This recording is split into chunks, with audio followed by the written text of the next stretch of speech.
नमस्कार. आज आपण मस्त अशी गाजरची खीर बनवूया. यासाठी गाजर स्वच्छ धुवून त्यांची साल काढून त्यांना किसून घेतलं आहे. 2 चमचे तांदूळ घेऊन 1 तास पाण्यात भिजवून ठेवले होते. मिक्सरमधून त्याची बारीक पेस्ट करून घ्यायची. कढईमध्ये 2-3 चमचे तूप घालून सुकामेवा तुपामध्ये परतवून घ्यायचा आहे आवडीनुसार.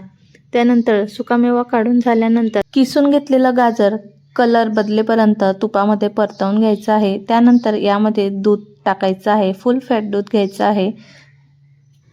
व्यवस्थित मिक्स करून झाल्यानंतर दुधाला उकळी आल्यानंतर यामध्ये आपल्याला तांदळाची पेस्ट घालून घ्यायची आहे व 1-2 मिनिट सतत हलवत राहायचं आहे. आवडीप्रमाणे साखर घालून साखर व्यवस्थित मिक्स झाल्यानंतर यामध्ये आपण तुपात भाजून घेतलेला सुकामेवा व वेलची पावडर यात घालून व्यवस्थित मिक्स करायचं आहे. त्यानंतर 1-2 मिनिट बारीक गॅसवर आपल्याला मस्त अशी खीर होऊ द्यायची आहे. तांदूळ घातल्यामुळे मस्त अशी गाजरची घट्टसर अशी खीर तयार होते. नक्की करून बघा.